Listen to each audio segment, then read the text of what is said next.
Next question है हमारी series में अंश का अंतरण, शेयर होल्डर जो शेयर होता है उसका ट्रांसफर कैसे होगा। सो कंपनी एक्ट अगर हम 2019 का देखेंगे, सॉरी कंपनी एक्ट, क्या कर रही हूँ मैं, कंपनी एक्ट 2013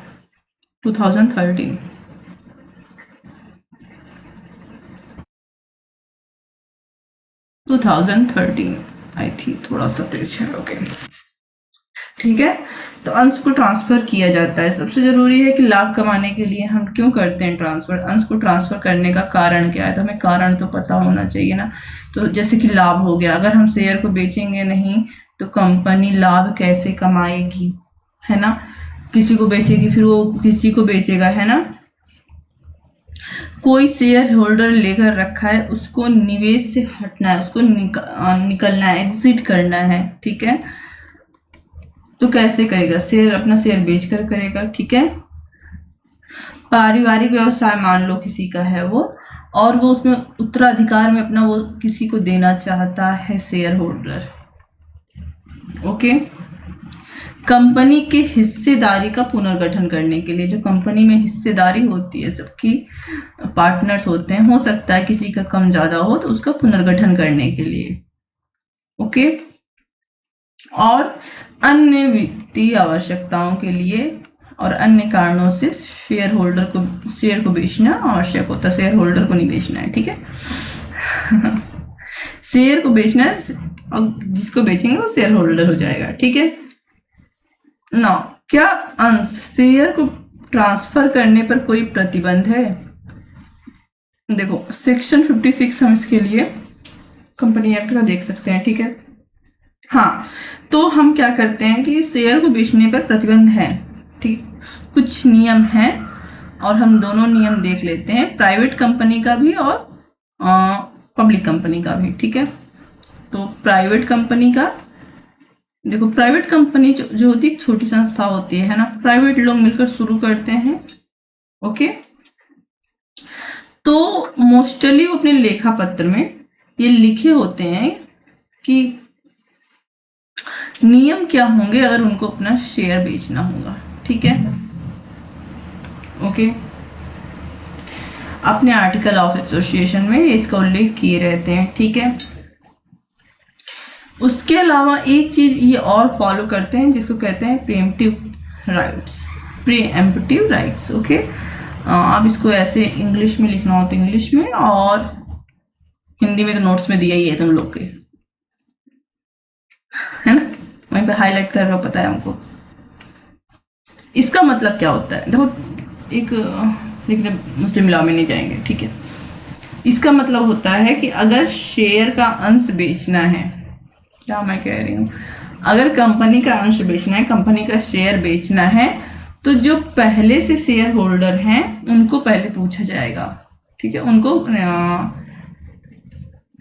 उनको क्या कहते हैं, प्राथमिकता दी जाएगी, ठीक है।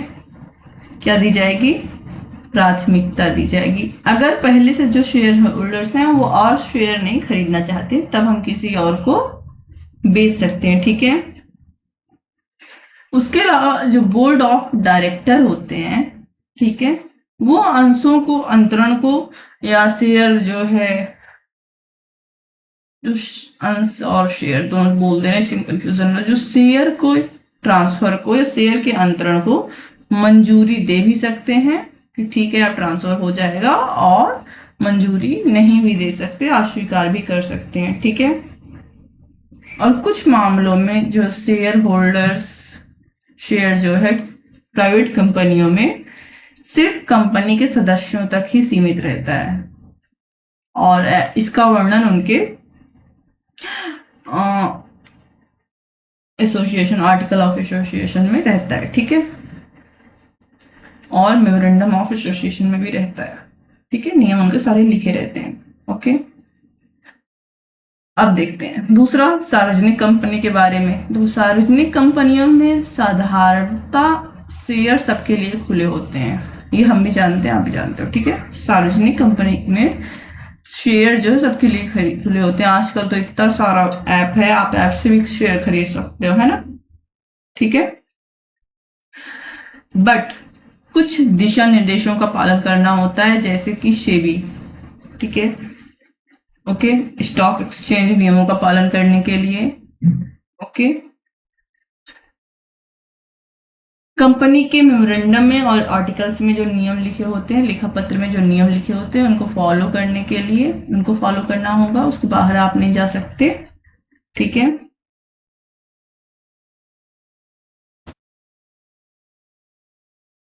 और तीसरा होगा लॉक इन नियम, लॉक इन नियम, इसको कहते हैं लॉक इन पीरियड। क्या होता है ये लॉक इन पीरियड, क्या होता है?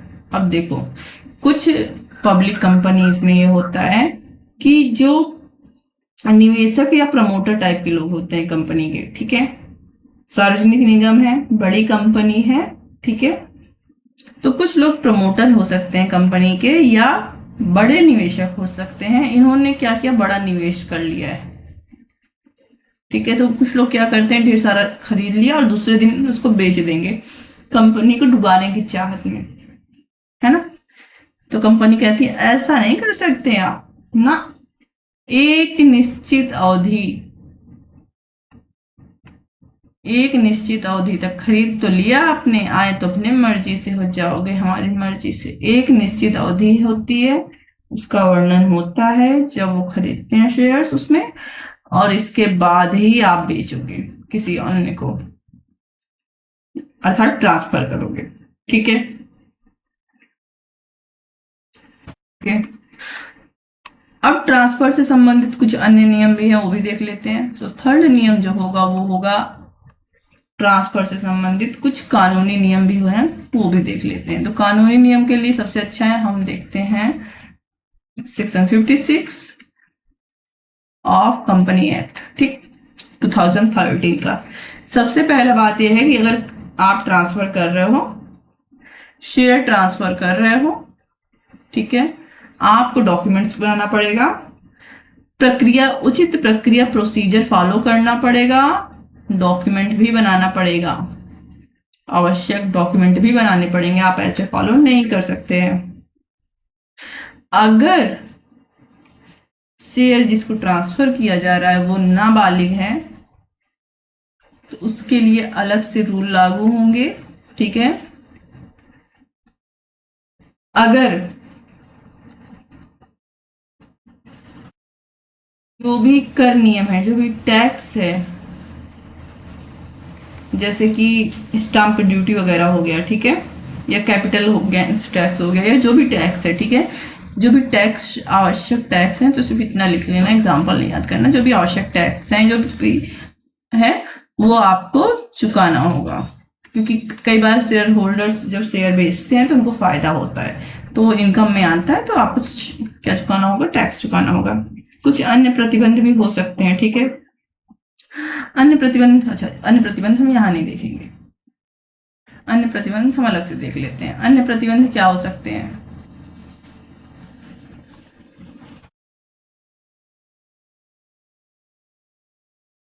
शेयर होल्डर्स शेयर ट्रांसफर कर रहा है और जो खरीद रहा है, ठीक है, तो जो शेयर होल्डर शेयर कंपनी से बिलोंग करता है और ये शेयर होल्डर हो गए, शेयर धारक हो गए, इनके बीच कुछ ना कुछ कॉन्ट्रैक्ट हुआ होगा, एग्रीमेंट हुआ होगा। अगर उस एग्रीमेंट में कुछ नियम लिखा हुआ है, प्रतिबंध लगाया हुआ है, तो वो लागू होगा। अगर कंपनी पर, ठीक है, ये अगर शेयर पर, शेयर जो कि कंपनी का है इसलिए कंपनी निकल गया, ठीक है, अगर शेयर पर किसी प्रकार का ऋण है या किसी प्रकार का बंधक लगा हुआ, लीन लगा हुआ है, ठीक है, तो हो सकता है आपका ट्रांसफर रोक दिया जाए, क्योंकि बहुत सारा ऐसा भी लोन लिया जाता है जो शेयर्स पर लोग ले लेते हैं, ठीक है, ओके। और कुछ मामलों में कंपनी के बोर्ड ऑफ डायरेक्टर्स की अनुमति आवश्यक होती है, जैसे कि प्राइवेट में होती है, कभी कभी पब्लिक कंपनियों में भी आवश्यक होती है, ठीक है, अनुमति आवश्यक होती है। तो ये थे प्रतिबंध। चलो प्रक्रिया देख लेते हैं, ठीक है, प्रक्रिया क्या है। ट्रांसफर की प्रक्रिया क्या होगी? तो सबसे पहले अगर आप कुछ ट्रांसफर कर रहे हो तो क्या करोगे? वो चीज आपके पास होनी चाहिए ना। कैसे होने चाहिए? डॉक्यूमेंट के रूप में होने चाहिए, ठीक है। तो शेयर ट्रांसफर फॉर्म जिसको बोलेंगे, ठीक है, और हिंदी में बोलेंगे अंश अंतरण पत्र। ओके,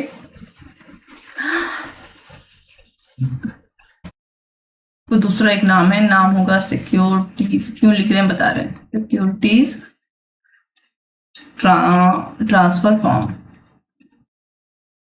क्यों मैं ये नाम बताई, सिक्योरिटीज वाला भी बता रही हूँ। इस फॉर्म का एक नाम है शॉर्ट में, जिसको कहा जाता है SH4, ठीक है।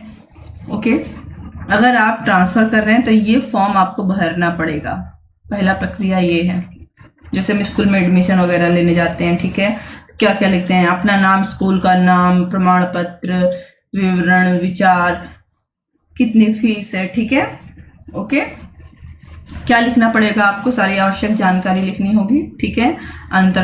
जो अंतरण कर रहा है ट्रांसफरर और ट्रांसफरी है, अर्थात अंतरणकर्ता और अंतरणग्राही, ठीक है, उनका नाम, अंतरणकर्ता और अंतरणग्राही का नाम, कर्ता और अंतरणग्राही का नाम, ठीक है। कितना शेयर खरीद रहे हो, कितना अंश खरीद रहे हो, इसकी संख्या, कितना नंबर का शेयर नंबर का मतलब कितना शेयर खरीद रहे हो, ठीक है। प्रमाण पत्र, विचार राशि, कंसिडरेशन अमाउंट्स को बोलते हैं, ठीक है। और उसी फॉर्म पर दोनों पक्ष साइन वगैरह भी करेंगे और स्टाम्प भी लगाएंगे, ठीक है। ओके, ये होने के बाद फॉर्म भर लिया। फॉर्म भरने के बाद आप कंपनी को सूचना दोगे। कंपनी को सूचना दोगे। ना, कंपनी को सूचना देने का क्या मतलब है? कंपनी को सूचना देने का मतलब है कि भैया हमने SH फॉर्म भरा है, ठीक है, हम आपके पास अपना SH4 वाला फॉर्म जमा करने आए हैं, और इसी के साथ साथ जो शेयर सर्टिफिकेट होता है, अंश प्रमाण पत्र होता है, उसको भी जमा कर देंगे, ठीक है। क्योंकि शेयर सर्टिफिकेट इस बात का सबूत होता है कि आपके पास इतना सबूत शेयर था। अब आप किसी को ट्रांसफर करोगे तो सर्टिफिकेट उसके पास जाएगा।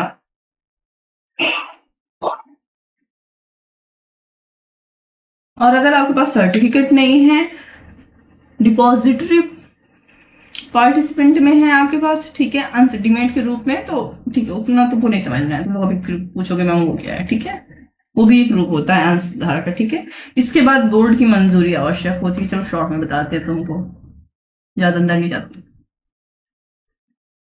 बोर्ड की मंजूरी आवश्यक होती है। कंपनी के जो बोर्ड ऑफ डायरेक्टर हैं वो समीक्षा करते हैं, ठीक है। क्योंकि अभी हमने देखा कि कहीं कहीं पर ट्रांसफर के लिए बोर्ड ऑफ डायरेक्टर की अनुमति आवश्यक होती है, ठीक है।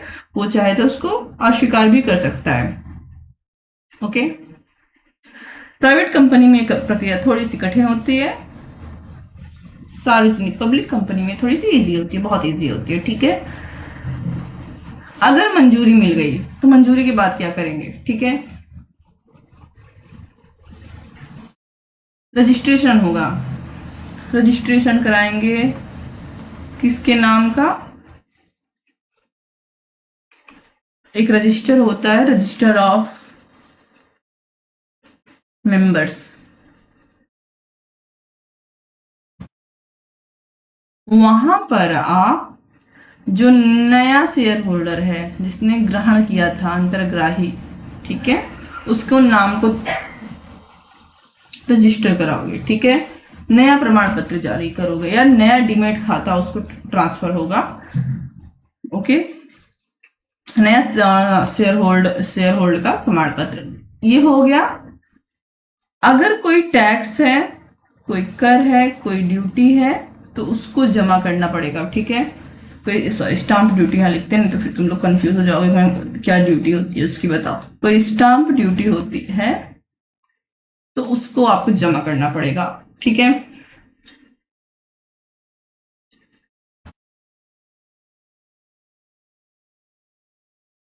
और अगर डिमेट रूप में था, डिमेट अंश के रूप में था, एक सेकेंड, डिमेट रूप में था तो इसकी भी स्लिप दी जाएगी, ठीक है, जिसको कहते हैं डिश, डिलीवरी इंस्ट्रक्शन शिप। इतना डीपली मत जाना, 7 पेपर तुम लोग को, बस इसी एक टॉपिक पे रह जाओ, थोड़ा सा हार्ड है कंपनी ला, ठीक है।